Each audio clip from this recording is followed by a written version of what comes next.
DTH kitchen king కనుక kitchen లో ఉంటే మనమే ఏదైనా తయారు చేయొచ్చు. బెంగన్ భర్తా, ఆలు గోబీ, భిండి మసాలా, ఇంకా మరెన్నో. ఇవాళ మంత్రులతో సీఎం రేవంత్ రెడ్డి కీలక సమావేశం ఉంటుంది. ధాన్యం సేకరణ, ఖరీఫ్ సన్నద్ధత, భూభారతి, ఇందిరమ్మ ఇళ్లు, యువ వికాసంపై మంత్రులతో చర్చిస్తారు. జిల్లాలకు వెళ్లొచ్చి మంత్రులిచ్చిన నివేదికలపైన ముఖ్యమంత్రి చర్చించబోతున్నారు.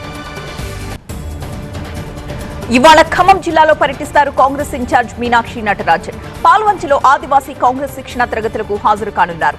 ఆ తర్వాత మహబూబాబాద్ పార్లమెంట్ నియోజకవర్గంపై సమీక్షిస్తారు మీనాక్షి నటరాజన్. రాష్ట్ర ఆవిర్భావ వేడుకలకు ముస్తాబైంది తెలంగాణ.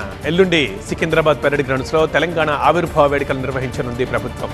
జాతీయ జెండాను ఆవిష్కరించనున్నారు ముఖ్యమంత్రి రేవంత్ రెడ్డి. ఇందుకు ఏర్పాట్లు చేస్తున్నారు అధికారులు. ఇవాళ అంబేద్కర్ కోనసీమ జిల్లాలో సీఎం చంద్రబాబు పర్యటించబోతున్నారు. ముమ్మిడివరం మండలం సిహెచ్ గున్నేపల్లిలో పెన్షన్ల పంపిణీలో పాల్గొనబోతున్నారు సీఎం చంద్రబాబు. రేపు ఆదివారం కావడంతో ఒకరోజు ముందుగానే లబ్ధిదారులకు పెన్షన్స్ పంపిణీ చేయనుంది ఏపీ ప్రభుత్వం.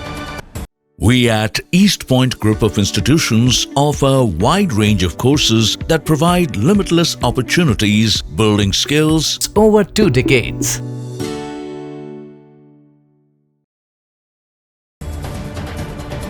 విజయవాడ ఆయుష్ ఆసుపత్రికి వల్లభనేని వంశీని తరలించారు. ఆయుష్ ఆసుపత్రిలో వంశీకి చికిత్స అందిస్తున్నారు వైద్యులు. కోర్టు ఆదేశాలతో ఆయన్ని ఆసుపత్రికి తరలించారు. చికిత్స అనంతరం వంశీ మెడికల్ రిపోర్టులు సీల్డ్ కవర్లో హైకోర్టుకు సమర్పిస్తారు జైలు సూపరింటెండెంట్. ఇవాళ నెల్లూరుకు వెళ్లనున్నారు వైసీపీ నేత సజ్జల రామకృష్ణారెడ్డి. వైసీపీ నేత కాకాణి గోవర్ధన్ రెడ్డితో జైల్లో ములాఖత్ కానున్నారు. ఆ తర్వాత కాకాణి కుటుంబ సభ్యుల్ని పరామర్శించనున్నారు. అక్రమ మైనింగ్ కేసులో రిమాండ్లో ఉన్నారు Kakani. AP liquor scam case నిందితుల్ని విచారించనుంది సిట్. రెండో రోజు సిట్ కస్టడీకి నిందితుల్ని అప్పగించనున్నారు. నిన్న కేసిరెడ్డి, గోవిందప్ప, కృష్ణమోహన్, ధనుంజయులని 8 గంటల పాటు విచారించారు సిట్ అధికారులు. విచారణలో 4గురిపై ప్రశ్నల వర్షం కురిపించారు. స్కామ్లో ప్రధాన పాత్రధారులు, సూత్రధారులు ఎవరంటూ ఆరా తీసింది సిట్. యోగా దినోత్సవానికి విశాఖ ముస్తాబైంది. జూన్ 21న ఆర్కే బీచ్ నుంచి భీమిలి బీచ్ వరకు 26 కిలోమీటర్ల మేర 5 లక్షల మందితో యోగాసనాలు వేయనున్నారు. యోగా దినోత్సవ ఏర్పాట్లపై సమీక్ష జరిపారు సీఎస్ విజయానంద్. ఏపీ 10th రీవాల్యుయేషన్లో 38 మంది విద్యార్థులకు మార్కులు పెరిగాయి. ఒక్కొక్కరికి అదనంగా 51 నుంచి 80 మార్కులు పెరిగాయి. మొత్తంగా 11,000కు పైగా జవాబు పత్రాల్లో వ్యత్యాసం కనిపించింది.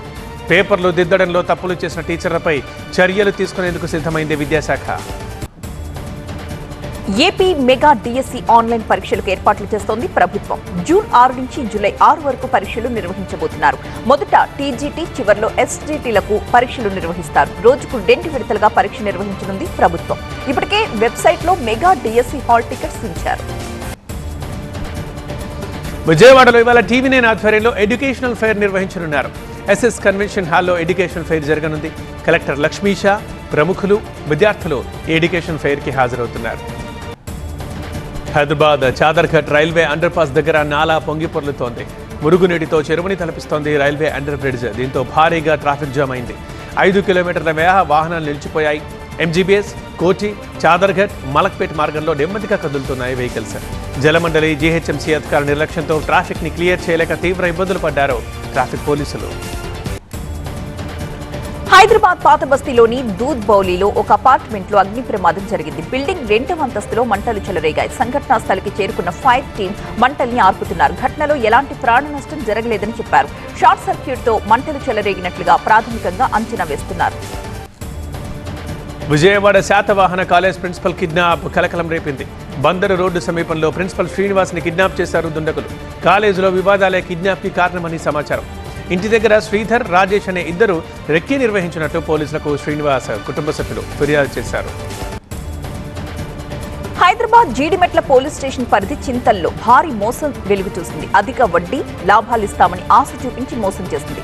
ది పెంగ్విన్ సెక్యూరిటీస్ సంస్థ 1,500 మంది నుంచి 100 కోట్ల రూపాయలకు పైగా వసూలు చేశారని బాధితులు ఆరోపిస్తున్నారు. సంస్థ నిర్వాహకులు బాలాజీ, స్వాతి పరారీలో ఉన్నారని పోలీసులకు ఫిర్యాదు చేశారు బాధితులు.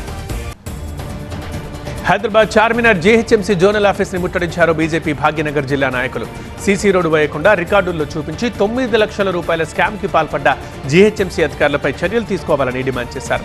విజిలెన్స్ అధికారుల దగ్గర నుంచి నివేదిక తీసుకుని అవినీతి అధికారులపై చర్యలు తీసుకోవాలన్నారు. పెద్దపల్లి జిల్లా ఓదెల మండలం భీమారపల్లిలో తమను కాదని మరో ఊరి ప్రజలకు ఉపాధి హామీ పనులు కల్పిస్తున్నారని నిరసిస్తూ ఎంపీడీఓ ఆఫీస్ ఎదుట ధర్నా చేపట్టారు ఈజీఎస్ కూలీలు. భీమారపల్లి గ్రామ ఉపాధి హామీ కూలీలకు కాకుండా జీలకుంట గ్రామ ఈజీఎస్ లేబర్లకు టెక్నికల్ అసిస్టెంట్ జనార్దన్ పని కల్పిస్తున్నారని ఆగ్రహం వ్యక్తం చేశారు. అదేంటని ప్రశ్నించిన తమపై దుర్భాషలాడుతున్నారని కార్మికులు ఆరోపిస్తున్నారు.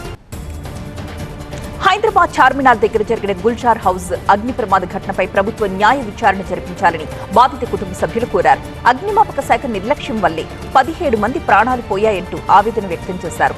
ఈ ఘటనపై ప్రభుత్వ అధికారులు నిర్లక్ష్యంగా మాట్లాడడం తమను తీవ్రంగా కలిచివేస్తోందన్నారు. అగ్నిమాపక శాఖ ఉస్మానియా వైద్యుల నిర్లక్ష్యంతో మరణాలు చోటు చేసుకున్నాయని ఆరోపించారు. ఈ ఘటనపై జ్యుడిషియల్ ఎంక్వైరీ నిర్వహించి బాధ్యులపై చర్యలు తీసుకోవాలని విజ్ఞప్తి చేశారు. గుల్జార్ హౌస్ అగ్ని ప్రమాద బాధిత కుటుంబాల ఆరోపణలను ఖండించారు అగ్నిమాపక శాఖ అధికారులు. కాలొచ్చిన 3 నిమిషాల్లోనే స్పాట్కి చేరుకున్నామని చెప్పారు. ఫైర్ ఇంజన్లలో నీళ్లు లేవన్నది అవాస్తవమన్నారు. సిబ్బంది లోపలికెళ్లేందుకు మార్గం సరిగా లేదని, గ్రౌండ్ ఫ్లోర్ మొత్తం వుడ్ వర్క్తో నిండిపోయిందని చెప్పారు. స్థానికులు కూడా సహాయక చర్యల్లో పాల్గొనడం సహజమన్నారు. ఫైర్ ఇంజన్లలో ఎలాంటి లీకేజీ లేదని తెలిపింది అగ్నిమాపక శాఖ. అమలాపురంలో మహేష్ బాబు అభిమానులు నానా హంగామా చేశారు. ఖలీజా సినిమా రిలీజ్ అయిన థియేటర్ దగ్గర మహేష్ బాబు అభిమానులు రచ్చరచ్చ చేశారు. ఉదయం నుండి సాయంత్రం వరకు థియేటర్ దగ్గర సైలెన్సర్స్ తీసేసిన బైక్లతో సౌండ్ చేస్తూ స్టంట్స్ చేశారు. దాంతో చుట్టుపక్కల జనం తీవ్రంగా ఇబ్బందులు ఎదుర్కొన్నారు. అక్కడికి చేరుకున్న పోలీసులు మహేష్ ఫ్యాన్స్ ని చెదరగొట్టారు. రంగారెడ్డి జిల్లా రాజేంద్రనగర్ పరిధిలోని బుద్వేల్ వద్ద హత్య కేసు నిందితుడు సిద్ధార్థ రెడ్డిని పోలీసులు అదుపులోకి తీసుకున్నారు. కార్తీక్ రెడ్డిని అతను హతమార్చాడు. తనకి ప్రభుత్వ ఆసుపత్రిలో వైద్య పరీక్షలు నిర్వహించి ఉప్పరపల్లి కోర్టులో జడ్జి ముందు హాజరుపరిచారు. నిందితుడికి 14 రోజుల జ్యుడిషియల్ రిమాండ్ విధించింది కోర్టు. శ్రీశైలం జలాశయానికి వరద కొనసాగుతోంది. ఇన్ఫ్లో 41,427 క్యూసెక్కులుగా ఉంది. ప్రాజెక్టు పూర్తి స్థాయి నీటి మట్టం 885 అడుగులు కాగా ప్రస్తుత నీటి మట్టం 822 అడుగులకు చేరుకుంది. కొద్ది రోజులుగా వరద ప్రవాహం కొనసాగుతూ ఉండడంతో శ్రీశైలం నీటి మట్టం పెరుగుతోంది. శ్రీశైలం జలాశయం వరద నీటితో కళకళలాడుతోంది. మహబూబ్ నగర్ లో జూరాల ప్రాజెక్టుకి వరద ప్రవాహం తగ్గింది. జూరాల ప్రాజెక్టు అన్ని గేట్లను మూసేశారు అధికారులు. నిన్న 8 గేట్లు ఎత్తి దిగువకు నీటిని విడుదల చేశారు అధికారులు. ప్రాజెక్టులోని ఎగువ, దిగువ జల విద్యుత్ కేంద్రాల్లో విద్యుత్ ఉత్పత్తి కొనసాగుతోంది. తెలుగు రాష్ట్రాల్లో నైరుతి రుతుపవనాలు విస్తరిస్తున్నాయి. ఏపీలో మోస్తరు నుంచి భారీ వర్షాలు కురవనున్నాయి. తెలంగాణలో రానున్న 3 రోజులు భారీ వర్షాలు కురిసే అవకాశం ఉంది. పలు జిల్లాల్లో ఉరుములు మెరుపులతో కూడిన వర్షాలు కురుస్తాయి. గంటకు 40 నుంచి 50 కిలోమీటర్ల వేగంతో ఈదురు గాలులు వీస్తాయని వాతావరణ కేంద్రం తెలిపింది. నిన్నటితో పోలిస్తే హైదరాబాద్ లో బంగారం, వెండి ధరల్లో స్వల్ప మార్పులు చోటు చేసుకున్నాయి. 24 క్యారెట్ల 10 గ్రాముల బంగారం ధర 98,300 రూపాయలకు పెరిగింది. కిలో వెండి ధర 99,870 రూపాయలకు తగ్గింది. ప్రధాని మోదీ ఇవాళ మధ్యప్రదేశ్ రాష్ట్రంలో పర్యటించబోతున్నారు.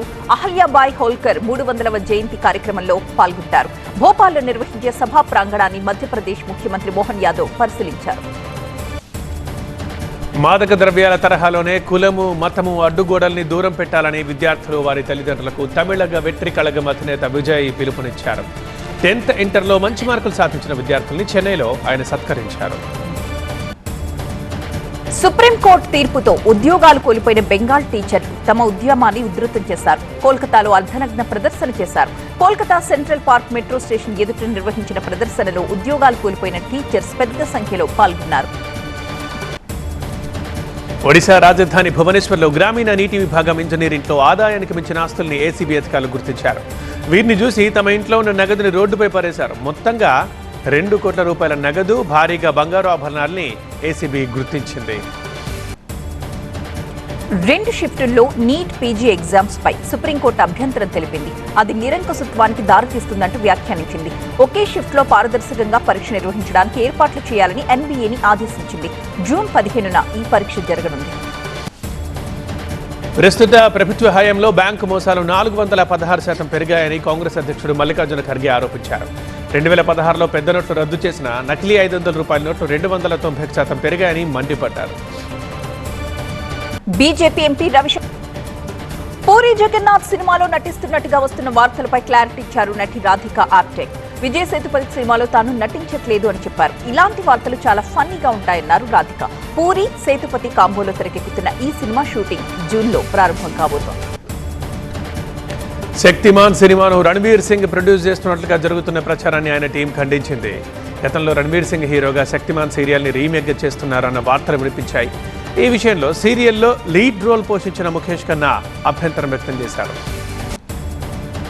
జననాయకన్ సినిమాకి సంబంధించి తన పోర్షన్ షూటింగ్ అంతా కంప్లీట్ చేశారు కోలీవుడ్ స్టార్ హీరో విజయ్. ఇది విజయ్ హీరోగా నటిస్తున్న ఆఖరి సినిమా కావడంతో అభిమానుల్లో భారీ అంచనాలున్నాయి. వినోద్ డైరెక్షన్లో తెరకెక్కుతున్న ఈ సినిమా 2026 సంక్రాంతి కానుకగా ప్రేక్షకుల ముందుకు రానుంది. ఐపీఎల్లో ముంబై ఇండియన్స్ సత్తా చాటింది. ఎలిమినేటర్లో గుజరాత్ టైటాన్స్ ని మట్టి కరిపిస్తూ క్వాలిఫై 2లోకి దూసుకెళ్లింది. రోహిత్ శర్మ ధనాధన్ అర్ధ సెంచరీకి తోడు బెయిస్టో సూర్యకుమార్ మెరుపులతో 228 పరుగుల భారీ స్కోరు చేసింది. లక్ష్య ఛేదంలో గుజరాత్ కూడా గట్టిగా పోరాడింది. కానీ 208 పరుగులకే ఆలౌట్ అయింది. సాయి సుదర్శన్ అర్ధ సెంచరీతో ఒంటరి పోరాటం చేసిన జట్టు గెలుపు తీరాలకు చేరలేక 20 పరుగుల తేడాతో ఓడిపోయింది. MDH బిర్యానీ మసాలా, సాంప్రదాయక బిర్యానీ యొక్క అసలైన రుచి.